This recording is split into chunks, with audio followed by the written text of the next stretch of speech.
Salut les amis, j'espère que vous allez bien tous, hein. J'espère que le moral, la santé va bien pour tout le monde, hein. Là je voulais j'ai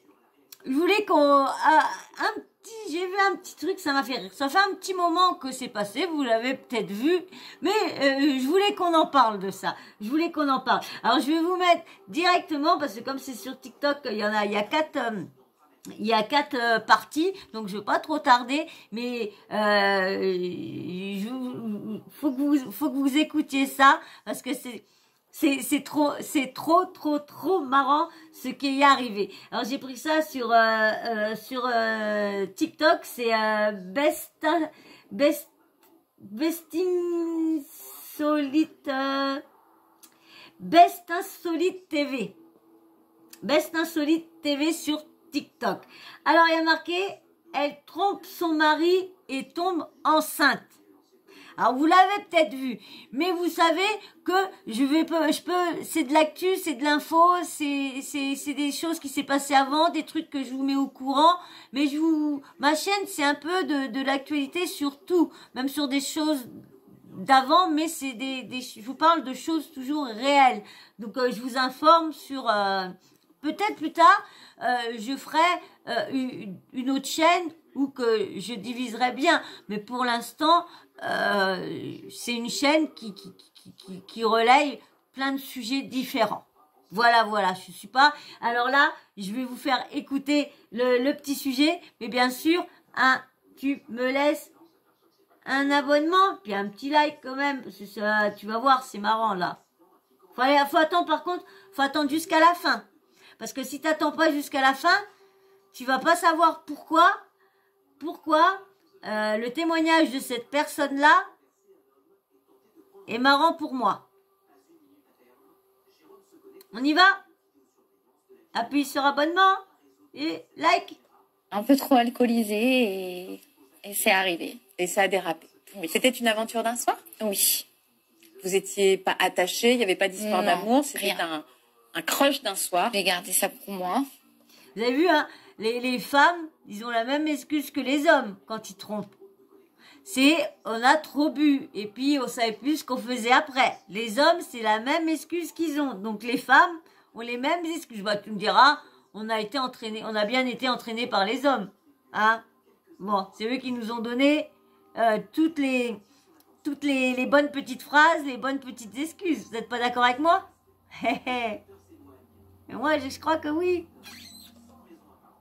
Pour moi, ça n'allait avoir aucune conséquence, donc j'ai décidé de me taire. Vous preniez pas de contraception? Non. Vous n'êtes pas. Franchement, quand tu es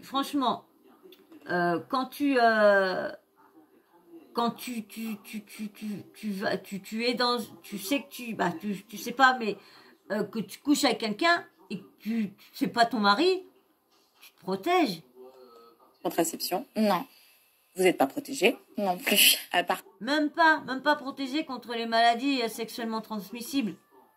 Vous vouliez un troisième enfant avec votre compagnon? Non, c'était pas prévu. Je venais d'être embauchée, donc c'était vraiment projet professionnel à fond. Et... Par contre, je trouve pas ça normal qu'elle s'est pas protégée. Et les enfants, j'en avais. Elle aurait pu ramener des conneries à son bonhomme sans rien dire en plus. Déjà 2, donc pour moi, c'était parfait.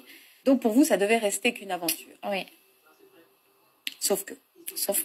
Combien de temps après? Alors, 3 mois. 3 mois. Même moins. 1 mois après. Je venais de me faire embaucher. Vous imaginez? Elle est en couple. Elle vient de se faire embaucher. Elle apprend qu'elle est enceinte. Ma période d'essai était terminée et j'ai été malade. Des nausées. Des nausées. Beaucoup de nausées. Vraiment beaucoup. Vous avez tout de suite pensé à une grossesse éventuelle? Je vous mets la partie 2.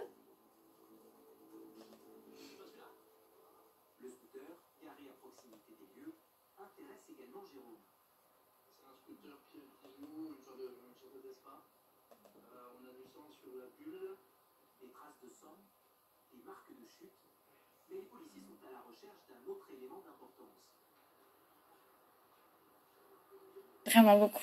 Vous avez tout de suite pensé à une grossesse éventuelle? Oui, parce que je me connais. Et j'ai mangé un plat, des pâtes, et je sais que quand j'en mange et que je ne les digère pas, c'est que je suis enceinte. Ah bah au moins c'est un...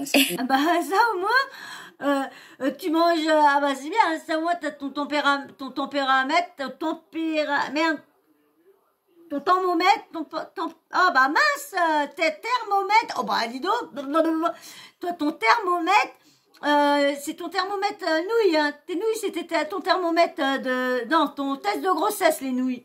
Ah c'est bien, chérie, t'es enceinte, ramène-moi des nouilles, ramène-moi des nouilles. Chérie, je suis enceinte, t'as vomi les nouilles, oui, ouais cool, ouais, papa et maman, c'est pas mal. Une technique assez sûre. Vous aviez toujours des relations sexuelles avec votre conjoint? Oui. D'accord. Donc vous êtes dit... Du coup, comme elle avait des relations avec lui aussi, elle pouvait pas se douter que c'était l'autre qui allait être le père. Toute logique, vous étiez tombée enceinte de votre compagnon. Comment vous avez accueilli cette nouvelle? J'étais très tendue. Je savais pas quoi faire. J'étais très perdue. Donc j'en ai discuté avec mon conjoint. Lui, il était content, mais... Bah ouais, un troisième. Mais tu m'étonnes, c'est elle qui devait pas bien. Trop, il était lucide sur le fait que vous n'étiez plus très en connexion. Surtout sur le fait qu'on avançait dans la vie pro, chacun de notre côté. Donc c'était quand même difficile d'accueillir un nouvel enfant. Puis au niveau du logement, etc., c'était compliqué. Donc C'est chaud quand même, hein. Vous allez voir, c'est chaud ce qui arrive quand même. On n'avait pas trop envie. Et puis au final, on s'est laissé séduire par les... Vraiment. Vous avez vu, hein, de toute façon, vous avez vu où je mets la troisième partie. Vous avez vu, de toute façon, où j'ai pris ça, hein. Je vous ai lu sur Best Insolite TV, hein. Donc c'est des trucs insolites. Donc troisième partie. Vous allez voir la fin. C'est la quatrième partie la meilleure.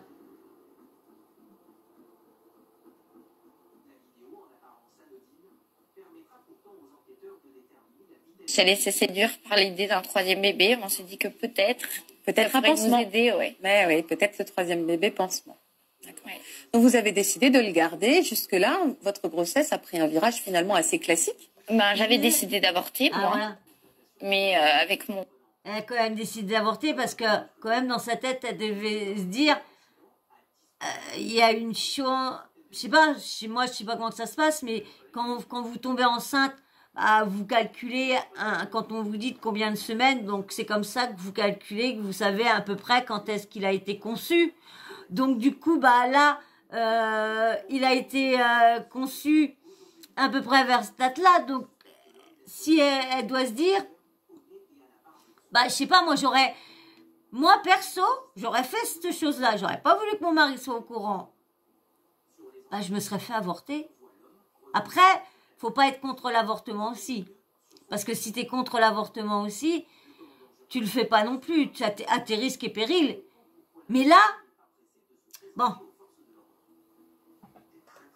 je dirais ce que je voulais vous dire, mais si je vous le dis maintenant, c'est mort. C'est mort, c'est plus la peine, c'est mort. J'avais pris mon rendez-vous. Vous avez peut-être deviné. Je voulais y aller, et sur le chemin pour y aller, il m'a dit, écoute, non, n'avorte pas, on va faire une bêtise, on va s'en vouloir. Donc je n'ai pas avorté. Au final, ça m'a soulagée. J'avoue que je m'attendais à ce qu'il m'arrête. Ouais. Donc il m'a... Mais ça se trouve, quand vous en doutez peut-être, ou vous l'avez peut-être déjà vu aussi. Arrêtez, il m'a dit, allez, c'est tout, et on l'a gardé.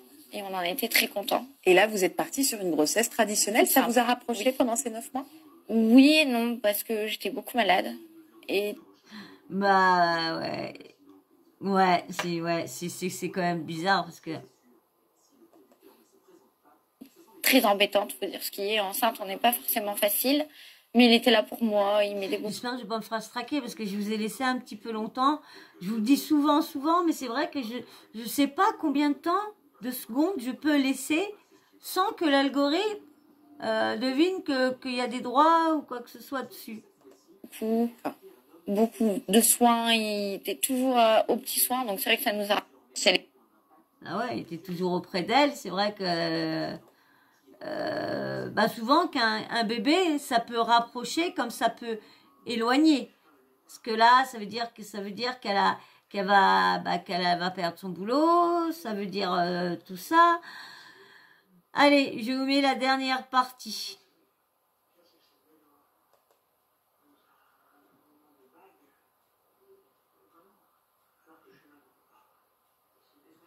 Vous vous doutez peut-être, hein, vous l'avez peut-être déjà vu. Beaucoup de soins, il était toujours aux petits soins, donc c'est vrai que ça nous a rapprochés un peu, oui.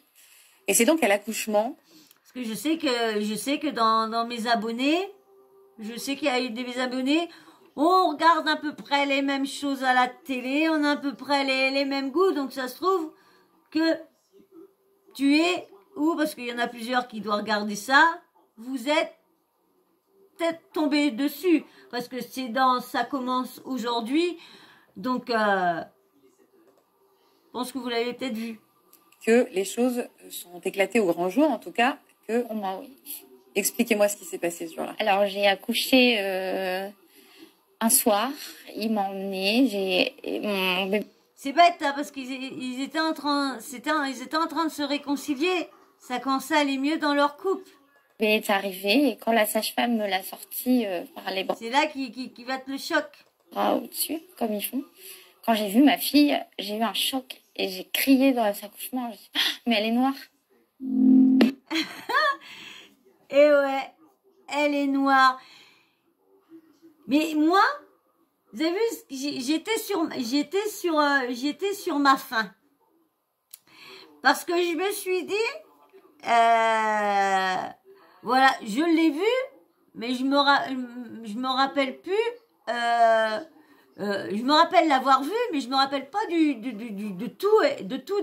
Ouais, je me rappelais plus. Je savais qu'elle avait un visage, mais je me rappelais plus que son bébé était noir. Mais moi, quand j'ai vu ça, c'est en même temps aussi pourquoi je voulais vous faire une petite vidéo sur ça. C'était parce que comment qu'elle s'est pas dit s'il était noir, automatiquement son bébé allait être à la naissance soit blanc ou soit noir, ça dépend. Mais là elle a pas dit que la personne qu'elle avait une relation d'un coup, il était noir. Mais comme on sait, je sais plus si je vous en avais, je sais plus si c'est des vidéos YouTube ou des vidéos TikTok que j'ai fait, et ceux qui me suivent vraiment, je crois que j'avais dit dans une des vidéos que, je crois que c'était pour Jazz. Quand Jazz allait accoucher, que ça se trouve qu'elle allait accoucher d'un bébé noir ou quoi que ce soit, et qu'on en avait parlé, que moi j'avais dit que de toute façon, c'est arrivé que des femmes accouchent d'un bébé noir et pourtant n'a pas été infidèle avec son compagnon ou son mari. Et souvent, ça casse les couples. Donc là, des fois, faut remonter en arrière, parce qu'en arrière, ça peut avoir soit le mari ou soit une femme qui était de couleur et puis qui a été avec quelqu'un de la famille et puis que ça fait des enfants métis et puis voilà, et puis mais qui a eu quand même une personne noire dans la famille, qu'on descend d'une personne noire, et du coup ça arrive que dans les générations à suivre, qu'il y en a qui ont des bébés noirs, parce que les ancêtres, t'as un de tes ancêtres qui était noir, et que ça peut que t'as un bébé noir. Moi, je voudrais bien remonter dans tous mes ancêtres, voir vraiment, on peut pas savoir, hein. On peut avoir les ancêtres de couleur, la preuve. Et là, c'est pour ça qu'on n'a pas le petit détail au début de savoir si la personne à qui il a couché était de couleur, ou si, c'est parce que elle avait de la famille des ancêtres noirs, et on sait pas du tout. Donc c'est ça le petit bémol que je mettrais sur ça, parce que de voir, mais vous imaginez le choc. Moi j'ai eu pareil une copine, c'est pareil. Alors elle était avec une personne blanche et tout ça. Et elle était infidèle avec une personne de couleur. Et elle est tombée enceinte. Et elle soutenait qu'elle était pas avec, qu'elle couchait pas avec, elle soutenait même qu'elle était enceinte. Elle soutenait. Non. Tu peux automatiquement, ton bébé, soit va devenir, va arriver chocolat, très clair, très foncé, ou la couleur il peut venir bébé blanc, et puis la couleur venir en grandissant, ou le teint traité mat, ça dépend lesquels gènes qui est les plus forts. Si le gène du papa, si c'est le papa qui est noir et les gènes sont plus forts, bah peut-être que le bébé sera un peu plus noir, ou si c'est la maman qui est noire et que ses gènes sont pas si forts que ça, bah ça sera le papa qui est blanc qui aura le bébé. Tout ça, c'est on dit, mais le corps est tellement chelou que la chimie, et du coup cette copine-là soutenait toujours, même à nous, elle nous soutenait. J'ai dit non mais attends, j'ai dit arrête, comment vous regardez, t'as déjà été avec lui. J'ai dit bah de toute façon on verra bien si ton bébé arrive. Et du coup, eh ben quand le bébé est arrivé, et même que le petit est arrivé de couleur, elle soutenait qu'elle n'avait pas de relation avec, que c'était non. Et comme on avait déjà parlé des ancêtres et du troulala, de trac, c'est cette excuse-là qu'elle avait pris.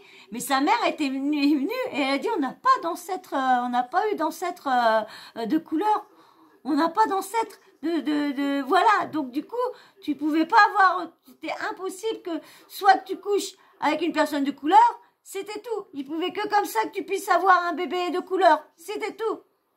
Alors du coup, bah, au bout, la petite, elle a quand même eu, quand elle est vraiment devenue, vraiment, parce que dans le début, on pouvait, tu sais, c'était rosé, on pouvait dire des bébés qui est très mat de peau, ça existe des fois, parce que quand on est des parents très mat déjà de peau, une famille très mat de peau, ça peut, donc ça dépend comment que les peaux des bébés, ils peuvent, donc du coup, bah, c'est au bout de là, je crois que c'est au bout de 2 mois qu'elle a eu la petite Chionne.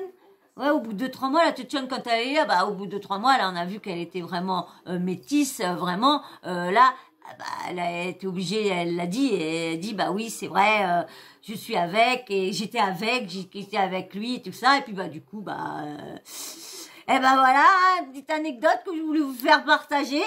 Et voilà, mais là, le problème, c'est pareil, là, c'est ça, quand tu sais que tu fais tu vas faire l'amour avec une personne de couleur, et quelque temps, tu tombes quelques mois, quelques semaines, un mois après, tu sais que t'es enceinte ou quoi que ce soit, tu te dis, mince, j'ai une chance sur 2 qu'à la naissance, le petit soit de couleur, donc voilà le petit. Eh ben j'espère que ça t'aura plu, hein, ces petites vidéos là. Tu me dis en commentaire ce que t'en penses. Et bien sûr, si t'es encore là, c'est que ça t'a plu, bah tu me mets un petit like. Et si tu m'as pas laissé ton abonnement au début de vidéo, bah tu me le laisses en fin de vidéo. Ça serait cool.